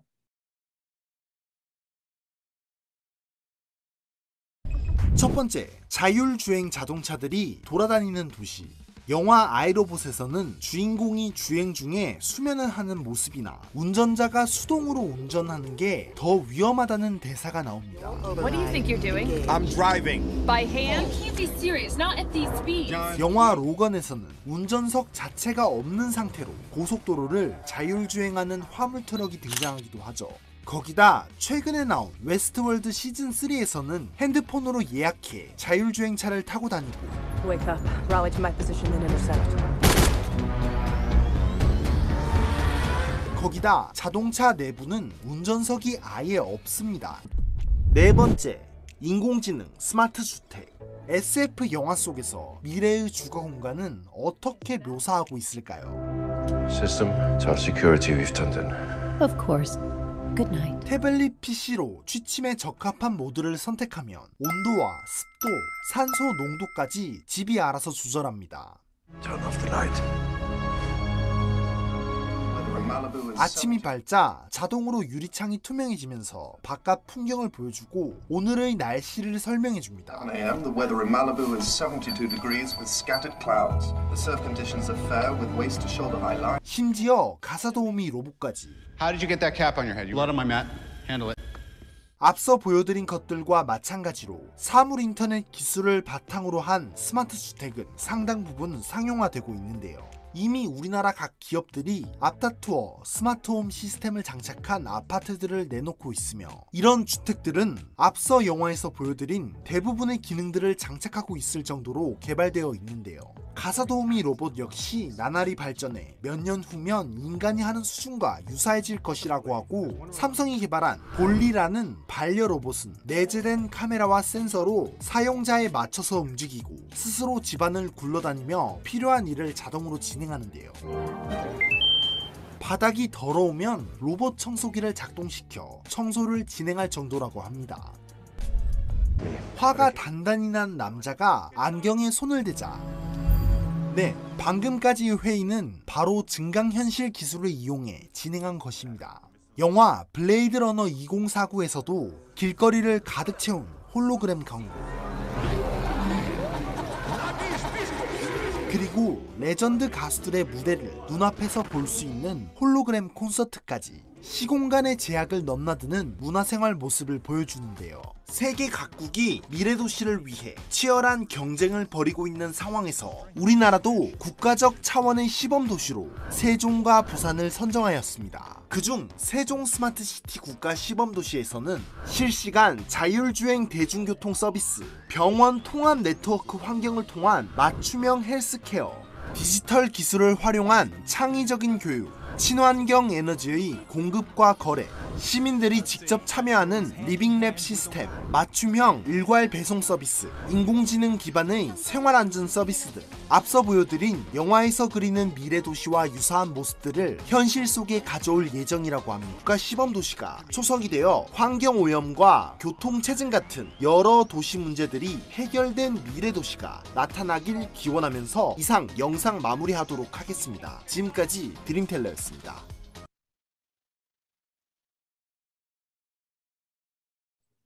네, 세상이 이제 이렇게 바뀌어가고 있고 미국도 이제 마찬가지로 미국이 어떻게 보면 더 앞서 있는 상황인데요, 기술적으로. 자, 한번 이런 질문을 드려보고 싶습니다. 만약에 여러분이 다 외국에 계시긴 하지만 세종시에 개척을 하시게 되었어요. 아니면 내 친구가 또는 내 자녀가 또는 누가 내 지인이 세종시에 개척을 한다고 하세요. 교회 개척을. 자, 그러면 변혁적 리더십을 발휘해서 어떻게 개척을 준비하는 것이 더 많은 사람들에게 또 더 깊이 있게 복음을 전하고 나눌 수 있을까? 그런 질문을 한번 해볼 수 있을 것 같다는 생각이 들고요. 자, 좀 더 나눠보도록 하겠습니다. 이제 증강세계라는 편을 아까 썼잖아요. 다시 한번 이렇게 혹시 종이가 있으시면 증강세계 한번 써보세요. 증강세계. 증강세계 뭐라 그랬지? 예, 그렇게 한번 생각해 보세요. 증강세계. 가상세계와 현실세계를 분리시키지 않고 서로 연결시키는 유기적인 세계, 유기적인 관계에 있는 세계, 뭐 이런 식의 이제 한번 써보시면 조금 생각이 조금 더 깊이 들어가시거든요. 종이에다가 쓰시면. 자, 이제 이 박원희 목사님 아까 말씀드린 지금 그 낙도 선교회, 낙도에 계신 목사님들을 정말 몇 년 동안 정말 멋지게 섬기고 계신 분들이요. 낙도에 저도 같이 대화를 많이 나눴는데 같이 대화하고 있으면 계속 전화가 와요. 낙도 목사님들한테. 아, 저기 목사님 뭐 이것 좀 보내주세요. 뭐 이것 좀 뭐 해주세요. 이것 좀 뭐. 근데 너무나 성실하게 신실하게 다 도와주세요. 뭐 마치 맡긴 것처럼 전화하세요. 그분들이. 아, 근데 이분이 근데 알고 보니까 한양 공대 출신이고 4차 산업혁명 시대 완전 전문가시더라고요. 이분이 이제 이런 이야기를 교회 이야기를 좀 하는데요. 교회는 현실 세계와 가상 세계를 융합한 증강 세계를 가장 잘 이끌 수 있다. 예. 증강 세계의 최고봉은 하나님 나라이기 때문이다. 예. 증강된 세계의 최고봉은 하나님 나라이기 때문이다. 다가올 하나님 나라와 지금 우리 안에 있는 겨자씨 같은 하나님 나라가 만나는 증강 세계를 성도가 가장 잘 알고 있다. 진정한 증강 세계인 하나님 나라를 만나는 플랫폼을 만들기 위해 교회는 무엇을 해야 할 것인가? 그러니까 지금 이 얘기예요. 증강 세계 개념이요. 증강 세계 개념이 사람들한테 심어지면 하나님 나라에 대한 이해가 더 높아질 수 있다는 거예요. 이런 거 없이 그냥 하나님 나라를 탁 얘기하면요. 사람들이 그런 거 같기도 한데 그러면서 아니면 또는 거부감을 느끼는데 증강세계 이야기하면서 근데 그 증강세계 최고봉이 하나님 나라예요. 라고 이야기를 해줄 수 있다면 그것을 우리가 경험하고 얘기해 줄 수 있다면 엄청난 그 연결이 되고요. 지금 젊은 친구들은 AI, 증강현실, 증강세계 이런 곳에서 계속 있거든요. 그래서 이전에 그 어떤 증거로, 그러니까 눈에 이렇게 보이는 것들 있잖아요. 눈에 보이는 것들로만 모든 걸 판단했던 이전 세대와는 달리 눈에 보이진 않지만 존재할 것 같다고 생각하는 세대예요. 요즘 세대가. 이해가 되세요? 이전 세대는 뭔가 눈에 보여줘야 됐었어요. 눈에 보여야 돼, 뭐가. 결과물이 나타나야 되고 물건이 있어야 되고 뭔가 눈에 보여야지 믿었어요. 그게 팩트다. 팩트란 말 쓰잖아요. 그래서 믿지 않는 사람들 얘기하는 겁니다. 그래서 하나님 나라나 하나님을 얘기하면 눈에 안 보이잖아요. 그러니까 난 눈에 안 보이는 그 존재를 믿을 수가 없다. 그 대표 주자가 누굽니까? 버트란드 러셀. 예, 대표 주자입니다. 눈에 안 보이잖아. 그러니까 믿을 수 없어. 이렇게 해서 그 버트란드 러셀의 주장에 많은 사람들이 박수를 보내고 동의를 했습니다. 그런데 지금 세대는요. 눈에 보이지는 않는데 뭔가 어떠한 세계가 있고 어떤 존재가 있다는 것을 이미 생활 속에서 경험하는 세대예요. 예. 그럼 그들에게 이 하나님 나라나 하나님의 존재에 대해서 얘기하기가 더 좋은 상황인데 왜 거부할까? 예. 우리가 아직 연결을 못 시키고 있는 거예요. 우리가. 예. 우리가 잘 연결시킬 수 있는 준비가 안 되어 있는 것이죠. 그래서 그것에 대한 또 우리의 노력이 필요하다는 생각이 들고요. 그래서 변혁적 리더십이 절대적으로 필요한 상황입니다. 자, 그래서 이제 이 박원희 목사님 이야기입니다. 계속 박원희 목사님 얘기를 좀 나누면요.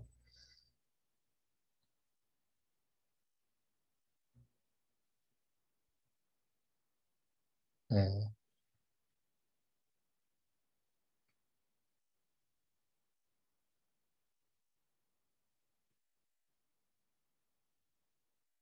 네. 그래서 교회는 어디로 갈 것인가 이제 그 얘기를 이제 하는데요. 뭐 3.0, 3.5, 4.0 이런 얘기를 합니다. 3.0은 이제 윈도우 교회, 그래서 지역 봉사의 창을 달아서 지역 주민들과 소통하는 교회. 3.5는 이제 이미지 교회라고 해서 증강 세계를 좀 적절하게 활용하면서 가는 교회. 4.0 플랫폼 교회는 증강 세계를 중심으로 가는 교회. 예, 그러니까 3.5는 지금 현재 어쩔 수 없이 교회가 3.5가 되었어요. 그렇죠? 예, 어쩔 수 없이 코로나 사태 이후로 줌으로 나눔을 한다든가 예배를 드린다든가 유튜브로 예배를 드린다든가 하는 어쩔 수 없이 3.5 교회가 돼버렸습니다. 이 책은 2019년인가 2018년 코로나 전에 나온 책이거든요. 그때 이제 이런 얘기를 이미 하고 있었습니다. 그런데 이제 그때 무슨 이야기를 했냐면 증강 세계가 어쩔 수 없이 하는 게 아니라 증강 세계를 생각하고 준비를 해야 된다. 4.0 교회로 가야 된다. 그 얘기를 하고 있는 것입니다. 자, 그래서 아까 플랫폼 교회라고 했잖아요. 자, 플랫폼 교회는 이겁니다. 이제 기술을 이용해서 사람과 조직, 자원을 상호 작용하며 생태계에 연결해서 엄청난 가치와 성경적 가치관을 창출하고 풍성함을 교환할 수 있게 해주는 것. 자, 근데 이런 AI 기술이나 디지털 기술을 잘 활용하되 풍성하게 하되 하나님의 영광을 가리지 않게 하는 것. 그런 교회가 플랫폼 교회. 자, 예를 하나 들어보겠습니다. 여러분 이제 감자탕 교회 아시죠? 감자탕 교회. 아세요? 예. 감자탕 집 위에 교회를 세우셔서 그 교회가 정말 한국 사회에 엄청난 영향을 미쳤던 교회인데요. 그 교회 목사님이 이제 그 해외에 재난 사고가 터지면 그냥 팀을 꾸려가지고 일주일 만에 가십니다. 굉장한 분이세요. 예. 근데 이제 옛날에는 그냥 가고 그러면 가시면은 그 다음에 담임 목사님이신데 그 다음에 뭐 예배도 잘 안 되고 그러잖아요. 어려울 수도 있잖아요. 물론 부목사님께 맡기긴 하겠지만. 근데 이제 이분이 뭘 하셨냐면 지금은 사실은 아무것도 아니지만 지금은 다 할 수 있는 거지만 옛날부터 온라인으로 사역 현장을 연결해 버리세요. 그 비디오로 화상으로. 그래서 교회 대형 스크린에 이걸 내보내게 하고 자 여기가 그 재난의 현장입니다. 여러분 지금 같이 기도해 주세요. 그래서 그 현장과 연결해서 같이 기도하는 거예요. 지금이야 이게 와 그런 게 아니지만 지금은 다 줌도 하고 하니까 그 옛날에 그렇게 하셨다는 거예요. 그래서 기도 모임 또는 예배 때 모인 분들이 그 현장을 보면서 기도하는 거예요. 네. 그게 여러 예 중에 하나입니다. 네. 그러니까 이러한 플랫폼 교회가 이런 감자탕 교회에서는 이미 오래전부터 진행돼서 그럼 무엇이 필요하죠? 그게 변혁적 리더십입니다. 무엇이 필요한지부터 생각하는 거예요. 우리는 어떻게 해야 되죠? 무엇을 해야 되죠? 자, 그러니까 이런 분들이 이제 변혁적 리더들의 모습을 보인 것이죠. 자, 그러면 이제 변혁적 리더십이라는 말을 쓰잖아요. 변혁적이라는 말은 transformational. 네, 변혁, 네, 바꾸는 것이잖아요. 바꾸는 리더십. 그럼 리더십이 뭐냐라고 했을 때 여러 이야기를 많이 들으셨을 거예요. 저도 뭐 리더십을 공부하면서 정말 많은 이론을 접했는데요. 그래서 이거라고 딱 규정하기는 너무 어려운데 기독교 기독교계 리더들이 하는 리더십의 정의는 이렇습니다. Banks, Ledbetter 이 두 분은 리더십은 단기적이든 장기적이든 간에 삶의 영역에서 길을 보여주는 것이다. 예. 그리고 리더는 영향을 미치고 충분한 권한을 부여한다. 계속 이런 유사한 언어가 계속 나옵니다. 영향을 미치고 영향이라는 단어가 계속 나오고요. 권한을 나눈다. 이것이 계속 나옵니다. 그리고 지역의 변화를 가져오는 사람이다. 이렇게 정의하고 있고요. 조지 바나죠. 리더는 동원하는 사람들이다. 그리고 사람들에게 영향을 미치는 사람. 영향이 계속 나오죠. 목표를 향해 가는 사람이고 리더를 의지하는 팔로워들과 공통된 방향을 갖고 있는 사람이다. 그리고 기꺼이 따르려는 그 목표에 같이 가려는 사람들이 있는 사람이다. 블랙커비는 영적 리더십은 사람들을 하나님의 아젠다로 움직이게 한다. 이런 분들이 우리 목회자들이 다 이제 이런 리더들이죠. 앵스트롬은 리더의 개념은 비전과 믿음의 능력을 가지고 있고 관심을 갖고 이해하는 능력을 가지고 있으며 조직의 방향에 대한 효과적이고 개인적인 영향력을 통해 행동을 취하고 실용적 또는 수익성 있는 수단으로 잠재력을 개발한다. 이건 좀 기업적인 환경에서 리더십을 이야기하는 것 같고요. 리더십은 에버리스트라고 한 분이 이렇게 얘기합니다. 리더십은 가장 어려운 문제를 해결하기 위해 사람들을 동원하는 기술이다.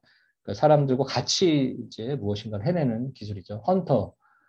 리더십은 공동선을 위한 것으로 확인된 그 목표를 향해서 열정적으로 일하도록 사람들에게 영향을 주는 기술이다.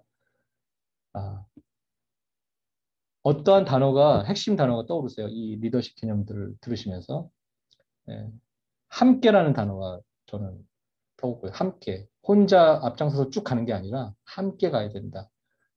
그리고 또 뭐라고 나오죠?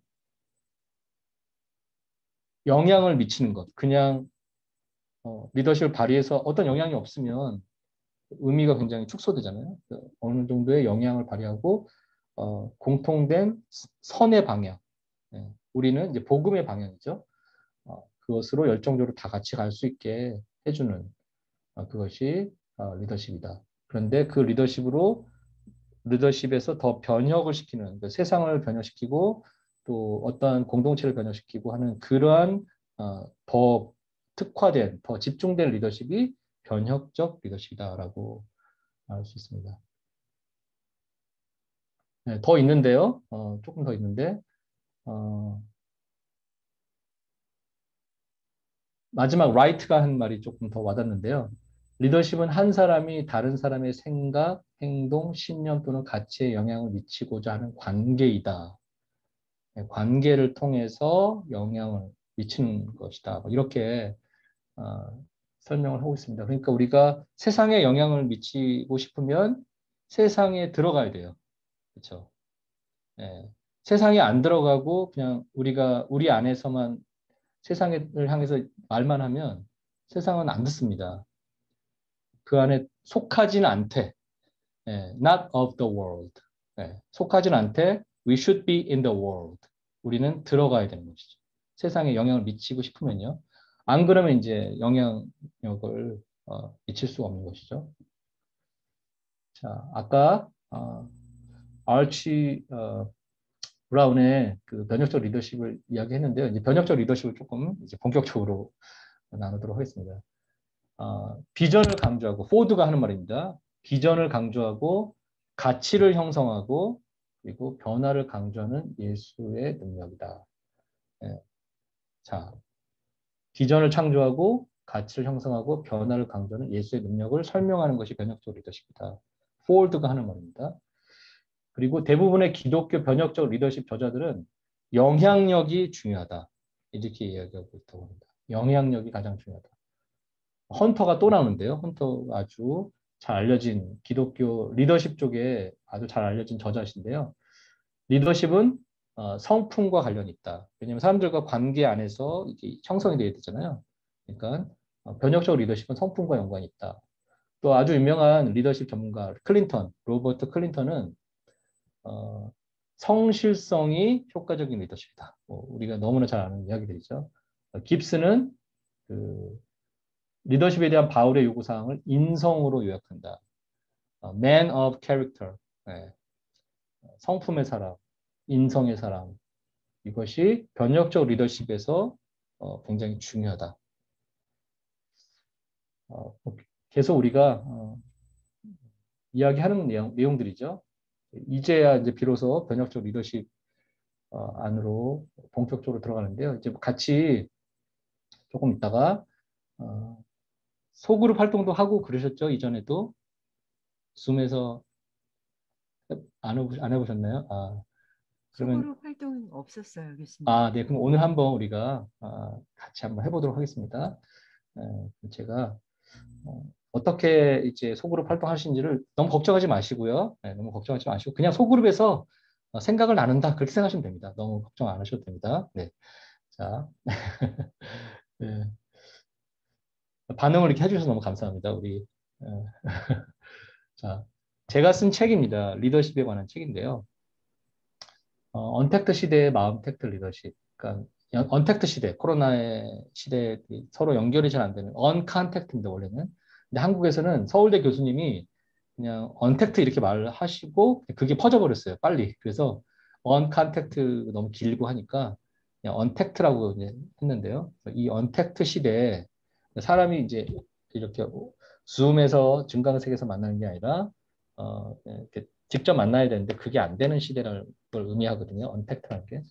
언택트 이 시대에 마음택트, 마음을 어떻게 연결할 것인가. 그것에 대한 리더십 책인데요. 여기에 이제 변혁적 리더십이 쭉 이제 설명되어 있고 어떻게 프로젝트가 진행되는지를 이제 설명하고 있습니다. 이제 제가 쓴 책입니다. 제가 쓴 내용인데요. 변혁적 리더십의 핵심은 자신을 바꾸는 것이다. Transforming myself.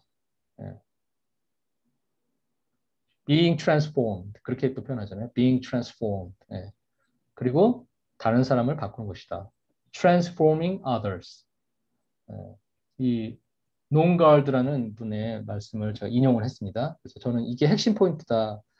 변혁적 리더십이 뭔데? 라고 했을 때 여러 아까 그 이론들이 너무 많이 나왔잖아요. 근데 저는 그냥 transforming myself 아니면 being transformed. 성경에도 이 구절에 이 내용이 나오는데요. being transformed 그리고 transforming the world 또는 transforming others. 그것이 저한테는 핵심어로 와닿았고요. 그러니까 그거죠. 어떻게 그러면 transformed 될 것인가, 그러니까 내 자신이 바뀌어질 것인가 했을 때 삶을 본질적으로 물으는 것이죠. 내 삶이. 나는 도대체 누구냐? 아까 그 말씀 드렸잖아요. 나는 도대체 누구지? 나는 여기 왜 살고 있지 도대체? 왜 이 일을 하고 있지? 그 질문을 하면서 그러면 나는 어떤 변화가 필요하지? 그리고 그것이 되어 있는 사람 또는 그것이 나에 대한 변화가 되어가고 있는 사람 또는 거의 된 사람들이 이 세상을 선하게 바꾸는 것. 그것이 변혁적 리더십이다라고 저는 설명하고 있습니다. 자, 이제 또 계속해서 쓰고 있는데요.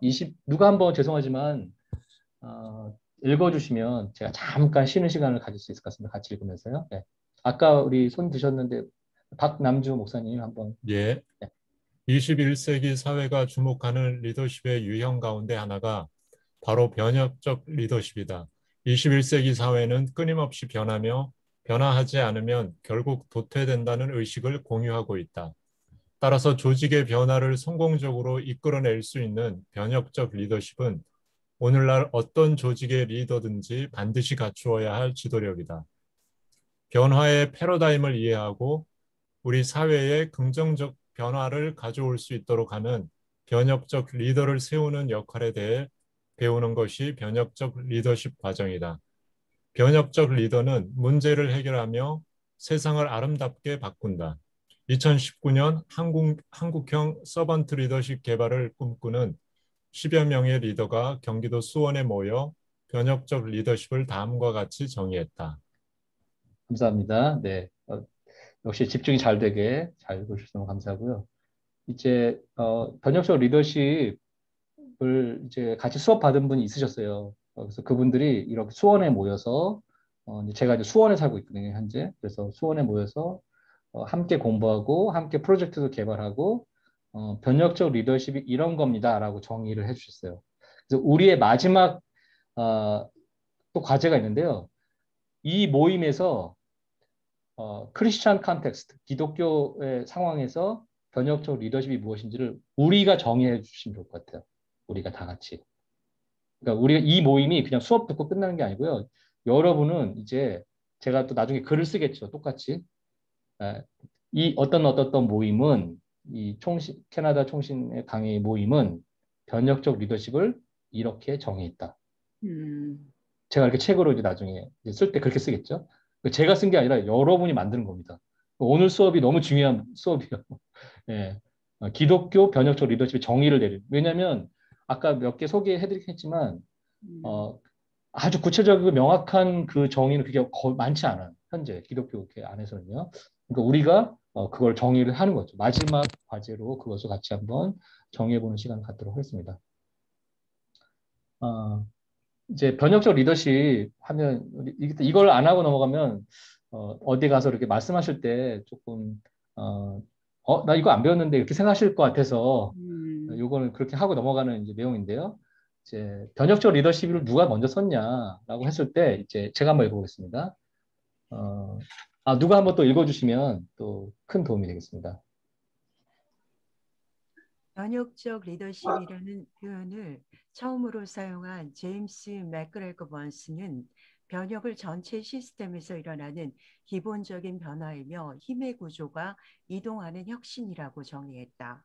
번스는 양적 변화만으로는 충분치 않다고 했고 질적 변화가 동반돼야 한다고 설명했다. 물론 변혁은 완벽한 변혁을 의미하지는 않는다. 번스는 인간의 삶에서 완벽한 변혁은 불가능하다고 했다. 변혁적 리더십을 확립한 버나드 바스는 태도, 믿음, 가치관 그리고 니즈에서의 변화가 변혁이라고 정의했다. 번스는 약 30년 전에 변혁적 리더십을 알린 최초의 지식인 중 한 명이다. 번스에 의하면 변혁적 리더는 조직 전체를 향상시킨 후 근로자의 사기를 자극하는 사람으로 인식된다. 변혁적 리더는 팔로워들이 조직 안에서 뛰어난 성과를 달성하는 데 관심을 가지도록 장려할 수 있는 능력이 있다. KSILA의 임시 구성원들은 이 책을 제작하고 한국형 리더십을 알리는 프로젝트를 위해 변혁적 리더십을 다음과 같이 계획했다. 아래 내용은 필자가 졸업한 바키대학원에서 배운 변혁적 리더십의 프로세스를 그대로 적용한 것이다. 결정, 발견, 꿈꾸기, 디자인, 실행, 이 변혁적 프로세스의 과정이다. 감사합니다. 네, 너무 잘 읽어주셔서 아주 집중해서 읽을 수 있었습니다. 변혁적 리더십이라는 용어에서 이제 우리가 혹시 누구에게 강의를 하신다든가 또는 설교를 하신다든가 설명하실 때 반드시 나와야 되는 두 분이 이제 있는데요. 제임스 맥그레거 번스랑 이 맥그레거 번스가 이제 가장 먼저 나와야 될 분이고요. 버나드 바스 두 분이 변혁적 리더십과 어떻게 보면 이제 처음에 이 표현을 쓴 분들이거든요. 그래서 이 두 분을 꼭 아셨으면 좋겠고요. 그리고 이제 제가 바키 대학원에서 변혁적 리더십으로 박사를 받았는데 이제 오늘 배우시는 내용은 바로 바키 대학원에서 배운 내용을 그대로 여러분과 같이 나누도록 할 예정입니다. 그 변혁적 리더십의 프로세스가 필요한데요. 첫 번째는 결정을 해야 되고요. 제일 아래에 있죠, 화면에. 발견을 해야 되고요. 꿈꾸기를 해야 되고요. 디자인을 해야 되고요. 그리고 실행을 해야 되는 것이 이 5가지 중요한 변혁적 리더십 프로세스입니다. 자, 네, 말씀하십시오. 질문 있으신가요? 네, 없으시군요. 네. 그 로고스 경영연구라는 곳에서 이 변혁적 리더십을 연구를 많이 하고 계시더라고요. 보니까. 그래서 성경 안에서 변혁적 리더십을 찾아내는 작업을 하고 계신데요. 이 변혁적 리더십이 이제 뭐 아까 여러 가지 정의가 나왔었는데, 이분들이 연구를 하면서 4가지의 하위 요소, 4가지의 sub categories를 만들어내셨어요. 그래서 그 4가지가 뭐냐면 첫 번째가 카리스마, 그리고 2번째가 동기부여, 그리고 세 번째가 지적 자극, 그리고 4번째가 개별적 배려. 이 4가지 요소를 가지고 성경을 읽으면서 이 부분이 변혁적 리더십이다라는 것을 이분 연구를 해서 발표를 하셨는데요. 자, 그 첫 번째 카리스마라는 것은 그 어떤 의미냐면 뭐 우리가 카리스마라는 표현을 많이 되게 쓰는데요. 그 조직의 비전과 미션, 그렇죠?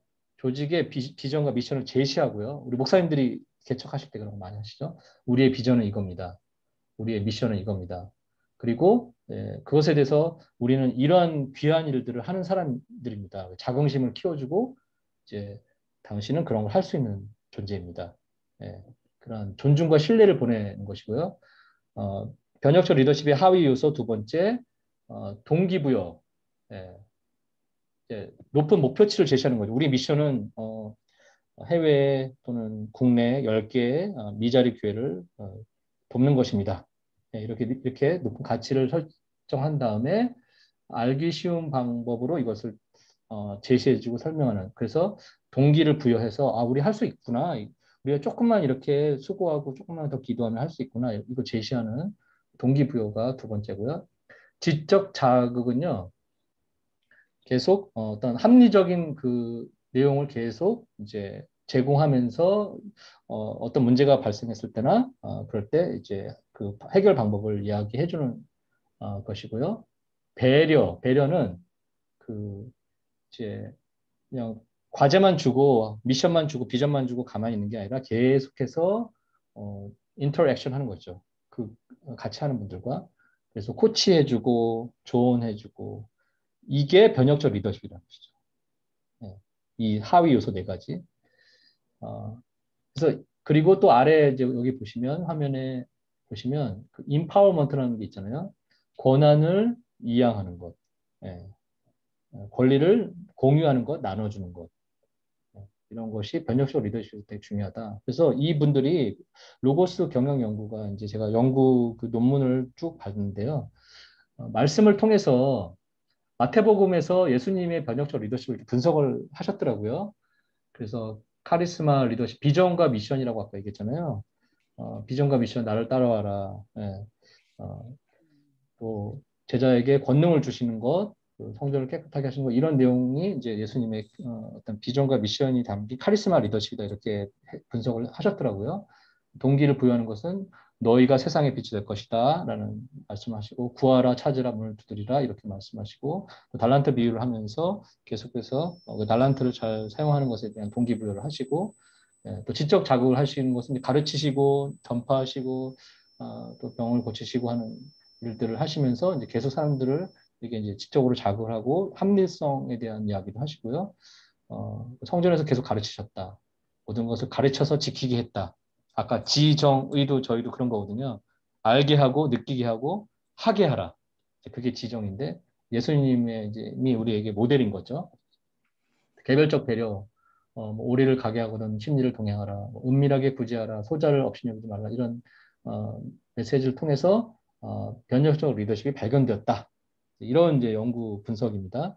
관심 있는 분들은 제가 나중에 이 연구 논문을 보내드리도록 하겠습니다. 로마서에서 나타난 사도 바울의 변혁적 리더십, 이것도 연구하셨더라고요. 4가지 카테고리로. 그래서 뭐 오직 의인은 믿음으로 한 사람의 순종과 불순종, 포기장애 권한 이런 것들을 통해서 카리스마, 변혁적 리더십을 보여주셨다. 그리고 나머지 내용도 이제 비슷한데요. 예수님 또 사도 바울이 보여주신 그 변혁적 리더십의 네 가지 하부 요소들을 우리도 이제 찾을 수 있는 것이죠. 우리가 여기서는 하지 않겠습니다. 그런데 만약에 이게 한 학기 클래스라면 같이 한번 성경에서 변혁적 리더십을 찾아보는 시간도 가질 수 있겠죠. 네, 아이디어를 드리는 겁니다. 자, 이제 좀 쉬는 시간이 된 것 같아요. 그렇죠? 그래서